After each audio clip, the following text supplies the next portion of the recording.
जय हिंद दोस्तों। तो ये बिहार पॉलिटी का जो है सेकंड वीडियो है।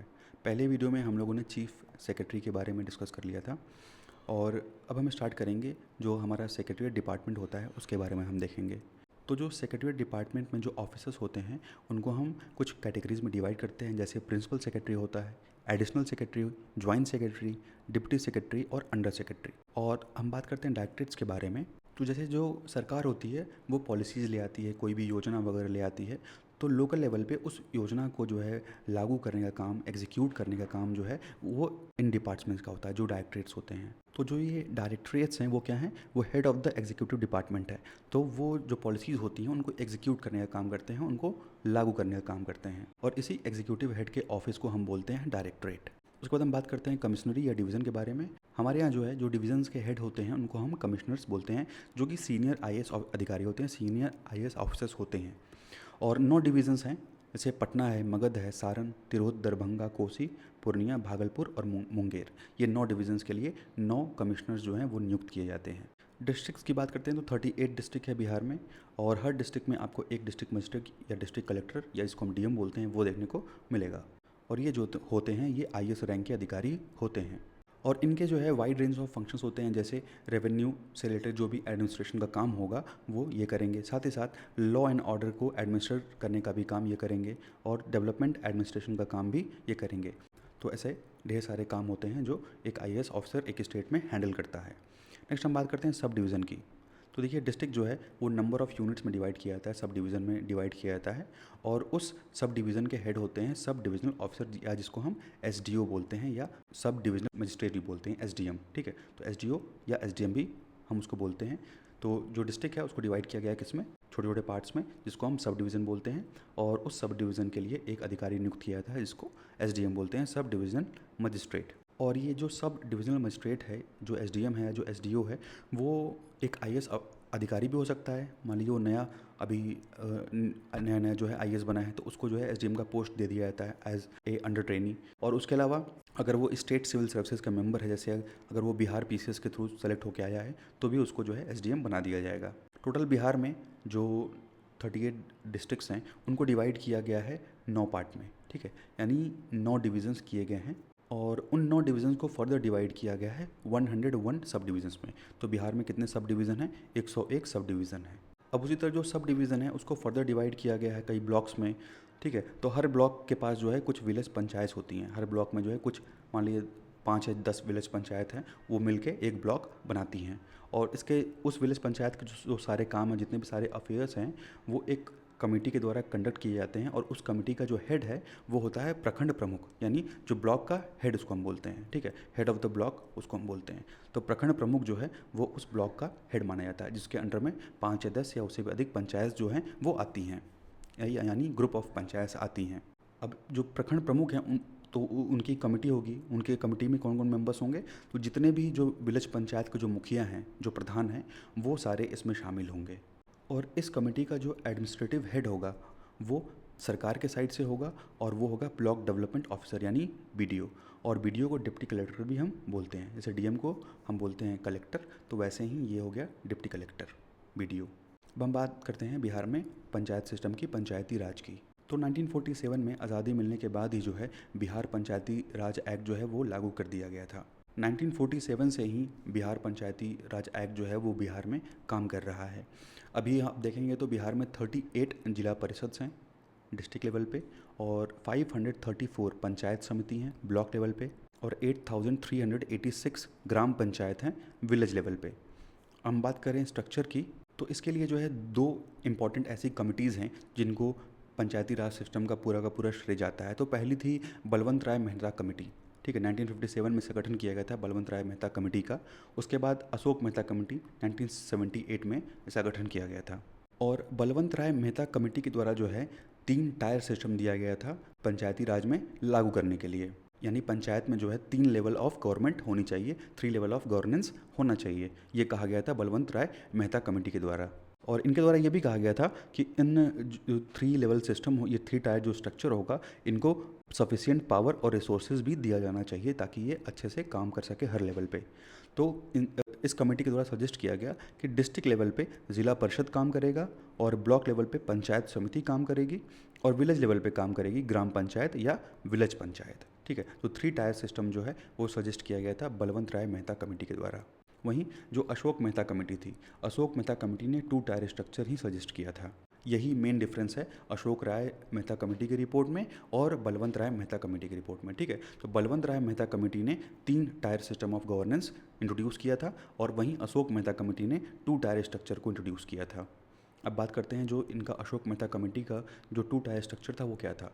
तो इनके द्वारा कहा गया अशोक मेहता कमेटी के द्वारा कि डिस्ट्रिक्ट लेवल के लिए जिला परिषद का गठन किया जाएगा। ठीक है, तो डिस्ट्रिक्ट लेवल पे जिला परिषद काम करेगा और विलेज पंचायत या पंचायत समिति के बीच में जो है इनके बीच में काम करेगी मंडल पंचायत। यानी 2 ही बॉडी होनी चाहिए, एक होनी चाहिए जिला परिषद और दूसरी होनी चाहिए मंडल पंचायत। ठीक है, मंडल पंचायत जो होगी वो विलेज पंचायत और पंचायत समिति का दोनों के बीच का काम करेगी, दोनों के बीच का काम वो देख सकती है।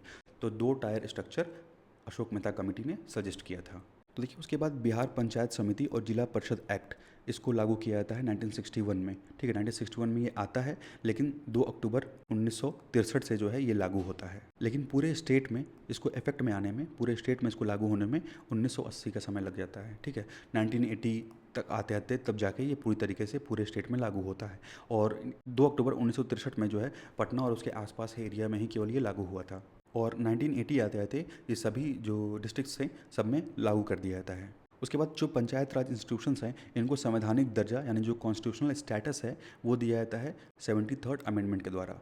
तो 1992 में जो है 73वां संविधान संशोधन किया जाता है और उसके थ्रू पंचायती राज को जो है संवैधानिक दर्जा दे दिया जाता है और ये फोर्स में कब आता है तो 24 अप्रैल 1993 को ये फोर्स में आता है। तो 73rd जो कॉन्स्टिट्यूशनल अमेंडमेंट हुआ 1992 में उसके थ्रू पंचायती राज इंस्टीट्यूशंस को, पंचायती राज को जो है संवैधानिक दर्जा दिया गया और पार्ट 9 ऐड किया गया हमारे संविधान में। ठीक है, पार्ट 9 जो है हमारे संविधान में ऐड किया गया, टाइटल था उसका पंचायत और इसमें आर्टिकल 243 से लेके 243A(o) तक इसमें बढ़ाया गया, ऐड किया गया। और साथ ही साथ इस अमेंडमेंट ने, इस संशोधन ने जो है 11th शेड्यूल कॉन्स्टिट्यूशन में ऐड किया, कॉन्स्टिट्यूशन में जो है 11th शेड्यूल ऐड किया और पंचायत में 29 फंक्शनल आइटम्स ऐड किए। यानी पंचायत का ये 29 काम होगा, ये फंक्शनल आइटम्स जो है संविधान में ऐड किए गए जो कि आर्टिकल 243G में दिए गए हैं। आर्टिकल 243 में जो पंचायत के फंक्शंस हैं वो दिए गए हैं। अब बात करते हैं कि इस एक्ट के क्या फीचर्स थे। तो देखिए इसमें ग्राम सभा, 3 tier system, election of members, chairperson and reservation of seats के बारे में कहा गया। यानी ग्राम सभा किस तरीके से काम करेगी, जो 3 टायर स्ट्रक्चर है वो कैसा होगा, जो मेंबर्स हैं इसमें उनका इलेक्शन कैसे होगा, जो पंचायती इलेक्शन है, पंचायती चुनाव कैसे कंडक्ट कराए जाएंगे, इसका चेयरपर्सन कौन होगा और सीटों का रिजर्वेशन किस हिसाब से किया जाएगा। ये सभी चीज़ें जो हैं इसमें इस अमेंडमेंट के थ्रू इंट्रोड्यूस की गई और ऐड की गई इसमें। और इसी एक्ट के थ्रू जो है SC को और ST को जो है पंचायत में रिजर्वेशन यानी आरक्षण जो है इसमें दिया गया।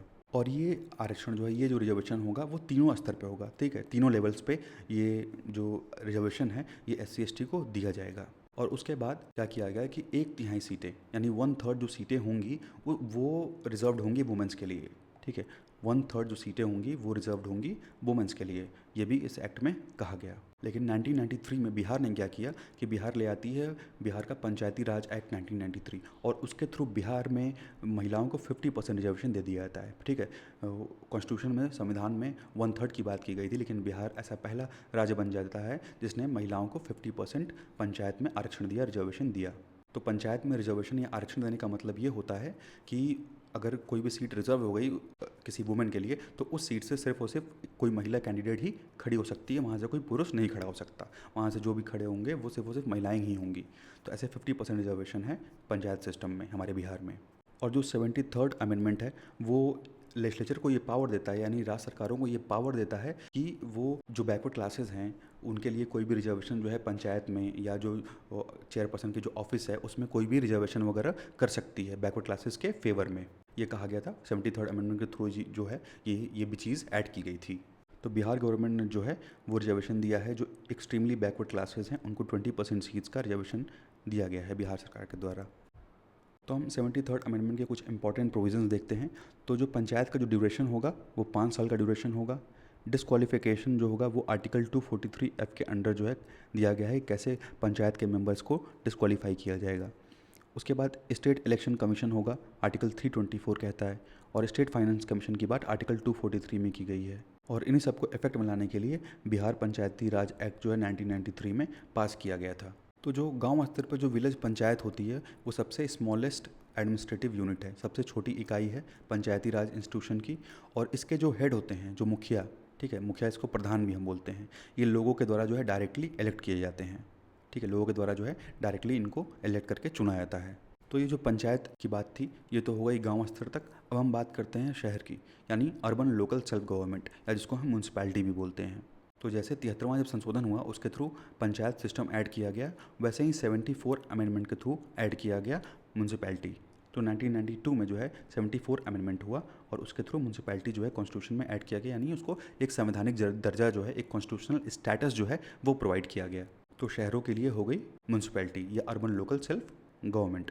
तो अभी हमारे यहाँ 12 म्यूनसिपल कॉरपोरेशन है, या जिसको हम नगर निगम भी बोलते हैं। 49 सिटी काउंसिल है जिसको हम नगर परिषद बोलते हैं। 86 टाउन काउंसिल है जिसको हम नगर पंचायत बोलते हैं। और 199 टाउन है, 139 स्टेटूटरी टाउन है हमारे स्टेट में। तो जो ये एक्ट था इसके थ्रू और टाइटल दिया गया द म्यूनसिपैलिटी। और इसमें आर्टिकल 243 ये कहता है कि state legislature shall provide for the reservation of officers in chairperson in panchayat at the village और any other level of SC and ST। यानी इस SC और ST जो है उनको रिजर्वेशन दिया जाएगा पंचायत में, और साथ ही साथ म्यूनसिपैलिटी में भी जो है उनको रिजर्वेशन प्रोवाइड किया जाएगा। और इसमें 1/3 सीटें यानी 1/3 सीटें रिजर्व करने की बात की गई, including the number of seat reserve for women belonging to SC and ST। महिलाओं के लिए भी जो है इसमें 1/3 सीट रिजर्व होगी। SC और ST की जो सीटें हैं उसमें भी 1/3 सीट महिलाओं की ही होगी।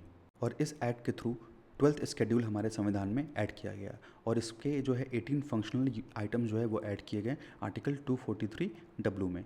ठीक है, 18 जो है फंक्शनल ऐसे वर्क्स जो हैं म्यूनसिपैलिटी के वो इसमें ऐड किए गए कि ये काम जो है वो म्यूनसिपैलिटी के द्वारा किए जाएंगे, आर्टिकल 243W। तो जो भी इस एक्ट के जो भी प्रोविज़न थे वो सारे प्रोविज़न जो है सभी स्टेट गवर्नमेंट्स को लागू करना पड़ा, सबको मानना पड़ा। अब बात करते हैं इस एक्ट के कुछ फीचर्स की। तो पहला 3 टाइप ऑफ म्यूनसिपैलिटी, यानी 3 तरह के म्यूनसिपैलिटी की बात करता है ये। जैसे नगर panchayat, municipal council, municipal corporation. यानी कि ऐसा रूरल एरिया जो कि अब कन्वर्ट हो रहा है शहर में, यानी कि ऐसा गांव जो कि अब शहर में कन्वर्ट हो रहा है धीरे धीरे, वहाँ पे एक नगर पंचायत का गठन किया जाएगा। उसी तरीके का जो स्मॉल अर्बन एरिया होगा, छोटा सा शहर होगा, वहाँ पे एक म्यूनसिपल काउंसिल होगा। और जो बड़ा शहर होगा वहाँ पे एक म्यूनसिपल कॉरपोरेशन होगा। तो ठीक ठीक है, ये 3 तरह की म्यूनसिपैलिटीज़ की बात करता है। यानी वो एरिया जो गांव तो है लेकिन वो धीरे धीरे अब सिटी या शहर में डेवलप कर रहा है, वहाँ पे नगर पंचायत होगी। और जो छोटे छोटे शहर हैं वहाँ पे म्यूनसिपल काउंसिल होगा, और जो बड़े बड़े शहर हैं वहाँ पे म्यूनसिपल कॉरपोरेशन होगा। बात करें इसके कंपोजिशन की, तो जो भी इसके मेंबर्स होंगे वो डायरेक्टली इलेक्टेड होंगे। ठीक है, यानी उनका जो है चुनाव होगा, जैसे पार्षद का चुनाव होता है तो यहाँ पे जो उनको डायरेक्टली इलेक्ट किया जाएगा, या मेयर का चुनाव होता है तो डायरेक्टली इलेक्टेड होते हैं ये मेंबर्स। और वार्ड कमेटी का गठन किया जाएगा, और सीटें जो हैं वो रिजर्व की जाएंगी SC और ST के लिए। तो जितनी भी जो भी म्यूनसिपैलिटी होगी सब में SC और ST के लिए सीटें रिजर्व होंगी। और किस आधार पर रिजर्व किया जाएगा, तो वहाँ के आबादी, वहाँ के पॉपुलेशन के हिसाब से जो है सीटें रिजर्व की जाएंगी। तो इसमें जो है पॉपुलेशन के आधार पर रिजर्वेशन की बात की गई। और साथ ही साथ 1/3 सीटें जो हैं वो महिलाओं के लिए रिजर्व रहेंगी, और जो SC और ST की सीटें हैं उसमें भी 1/3 सीटें जो हैं वो महिलाओं के लिए रिजर्व रहेंगी। और स्टेट लेजिस्लेचर चाहे तो वो रिजर्वेशन दे सकता है, जो चेयरपर्सन की ऑफिस है उसमें SC और ST और वुमेंस को अपने हिसाब से रिजर्वेशन प्रोवाइड कर सकता है, ये भी कहा गया। और साथ ही साथ ये भी कहा गया कि जो बैकवर्ड क्लासेस हैं उनके लिए भी जो है म्यूनसिपैलिटी में रिजर्वेशन दिया जा सकता है, या जो चेयरपर्सन के ऑफिसेज हैं उसमें भी रिजर्वेशन प्रोवाइड किया जा सकता है। स्टेट अपने हिसाब से ये डिसीजन ले सकता है। और म्यूनसिपैलिटी में भी जो है बिहार ने 50% रिजर्वेशन जो है वो महिलाओं को दिया, और जो एक्सट्रीमली बैकवर्ड क्लासेस थे उनको 20% रिजर्वेशन इसमें दिया गया। जो म्यूनसिपैलिटी की ड्यूरेशन होती है 5 साल के लिए, जो इसके मेंबर्स होते हैं वो डायरेक्टली इलेक्ट किए जाते हैं। और जो भी ये इलेक्शंस होते हैं ये कंडक्ट कौन कराता है, तो जो स्टेट का जो इलेक्शन कमीशन होगा वो जो है इस इलेक्शन को कंडक्ट कराने का काम करेगा।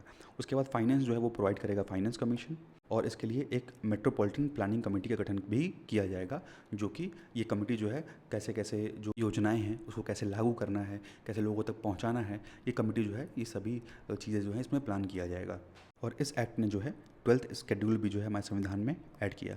तो 73 अमेंडमेंट के थ्रू जो है पंचायत ऐड किया गया, और 74th अमेंडमेंट के थ्रू जो है म्यूनसिपैलिटी कॉन्स्टिट्यूशन में ऐड की गई। और जो 12th शेड्यूल था ये 74 12th शेड्यूल में आ गया, और सिर्फ पंचायत जो है वो 11th शेड्यूल में है। तो उसमें 18 फंक्शनल आइटम्स ऐड किए गए, जैसे अर्बन प्लानिंग हो गई, लैंड का रेगुलेशन हो गया, planning of economic and social development, road and bridges का कंस्ट्रक्शन एट्सेट्रा जो है इसमें ऐड किया गया। तो 73rd अमेंडमेंट और 74th अमेंडमेंट के अलावा भी बिहार सरकार ने जो है कुछ अमेंडमेंट किए, और उस अमेंडमेंट के द्वारा जो है कुछ और इंस्टीट्यूशंस को ऐड किया गया पंचायती राज में और लोकल ये जो म्यूनसिपैलिटी थी उसमें। तो जैसे टाउनशिप हो गया, कैंटोनमेंट हो गया, कैंटोनमेंट बोर्ड हो गया, तो इन सभी चीज़ों को भी ऐड किया गया। अब बात करते हैं फंक्शंस की। तो जो म्यूनसिपल कॉरपोरेशन होता है, municipality notified area committee, improvement trust, mining settlement authorities and other local authorities together constitute local self government. तो ये जितनी भी कॉरपोरेशंस हो गए, जितनी भी म्यूनसिपैलिटीज़ हैं या कुछ कमिटीज़ जो बनाई गई, ये सभी मिला करके लोकल सेल्फ गवर्नमेंट बनाती हैं। इनका जो काम होगा वो जो भी टाउन है उसको कैसे उसकी प्लानिंग की जाएगी, कैसे उसको एडमिनिस्टर किया जाएगा, इन्वायरमेंटल प्लानिंग कैसे की जाएगी, कोऑर्डिनेशन वगैरह कैसे किया जाएगा, और साथ ही साथ जो रीजनल डेवलपमेंट है वो उसमें कैसे हम हेल्प कर सकते हैं, ये सारे जो फंक्शंस हैं वो इनके द्वारा किए जाएंगे। तो यही सब जो है डिसाइड किया गया और लागू किया गया बिहार में 73rd और 74th अमेंडमेंट के बाद। तो इस वीडियो में बस इतना ही दोस्तों। Thank you and thanks for watching.